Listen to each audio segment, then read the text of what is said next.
Maka kalau kita belajar ilmu tanpa adanya seorang guru, maka dolal ta'anis syiratil mustaqim, dapat menyesatkanmu dari jalan yang lurus. Jadi kalau kita belajar ilmu tanpa seorang guru, maka dapat menyesatkan kita dari jalan yang lurus. Tentu guru yang dimaksud adalah guru yang benar, karena sebagaimana pernyataan Abdullah bin Mubarak, al-isnad minad din laulal isnad laqala man syaa ma syaa, bahwasanya isnad, sumber, rujukan, referensi itu bagian dari agama, maraji itu bagian dari agama.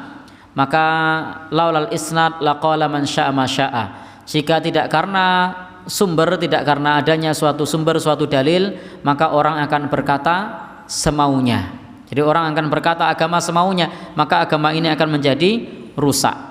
Sehingga jangan sampai kemudian orang belajar ilmu agama tanpa adanya seorang guru, maka bisa menyesatkan dari jalan Allah Subhanahu wa taala kalau menggunakan logika. Saya kasih satu ilustrasi. Ada seorang istri yang berpuasa, kemudian juga ada suaminya. Orang yang tidak belajar agama, dia akan mendahulukan puasanya dibandingkan suaminya. Ternyata dalam tuntunan agama mengajarkan kepada kita untuk lebih mengutamakan suaminya, karena taat kepada suami hukumnya wajib.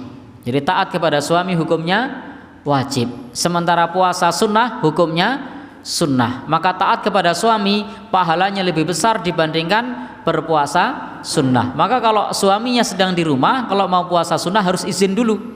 Tapi kalau orang yang dia tidak berguru kepada guru, maka kemudian dia akan mengatakan bahwasanya saya mengutamakan hak Allah dibandingkan hak suami saya. Seolah-olah masuk akal, seolah-olah nalar di logikanya. Tetapi ternyata kalau kita kemudian belajar kepada guru yang meriwayatkan kepada kita dari para pendahulunya, dari Nabi Shallallahu Alaihi Wasallam, yang ada di dalam hadis-hadis Nabi menjelaskan kepada kita bahwa puasa sunnah hukumnya sunnah, taat kepada suami hukumnya wajib.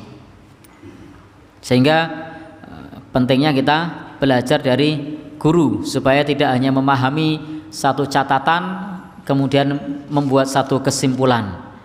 Sehingga ketika kita memahami satu catatan lalu membuat kesimpulan, itu bisa keliru. Di zaman dulu juga pernah kita sampaikan di dalam salah satu kajian kita, bagaimana ada salah seorang tokoh ahli ibadah namanya Juraij. Juraij ini adalah seorang ahli ibadah.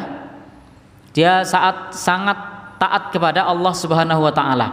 Tetapi Juraij ini bukan seorang ahli ilmu.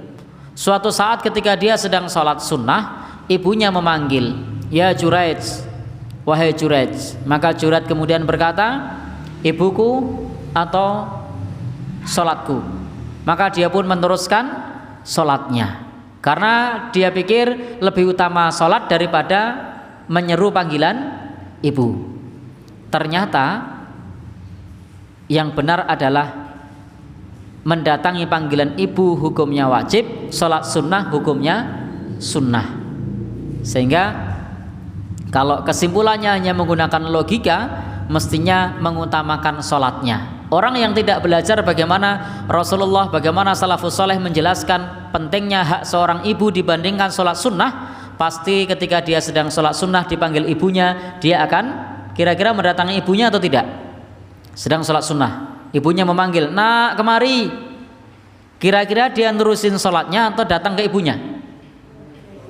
Nerusin sholat. Kenapa? Karena pakai logika. Tetapi ternyata dalil tidak berkata begitu.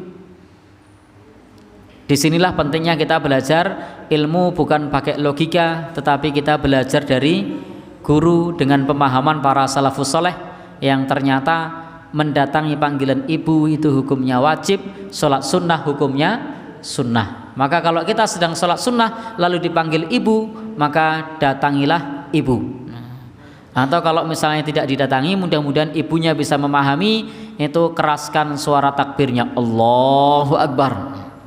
Kalau ternyata ibunya kok tidak paham, ya sudah, datangi panggilan ibunya, karena mendatangi panggilan ibu hukumnya wajib. Baik, Bapak Ibu yang berbahagia yang dirahmati Allah Subhanahu wa taala, sehingga di dalam hal ini kita bagaimanapun juga tidak cukup mengandalkan logika semata di dalam memahami suatu kejadian, di dalam memahami nas-nas, di dalam memahami tek-tek, di dalam memahami fikih, tetapi kita perlu belajar dari guru, belajar dari ulama. Pentingnya memahami kaidah-kaidah di dalam mengamalkan agama supaya kita tidak keliru. Bapak dan saudara, ikhwan dan akhwat yang berbahagia yang dirahmati Allah Subhanahu wa taala, di dalam bab ini juga disebutkan kepada kita bahwa ketika kita belajar ilmu dari lisan orang lain itu lebih utama daripada kita belajar dari lembaran. Artinya ketika kita belajar dari lisan guru, tentu guru yang berilmu ya, belajar dari guru yang berilmu, bukan guru yang tidak berilmu. Nah, kalau kita belajar dari guru yang berilmu, maka itu lebih utama daripada kita belajar dari lembaran-lembaran. Nah, jadi dibandingkan belajar dari buku.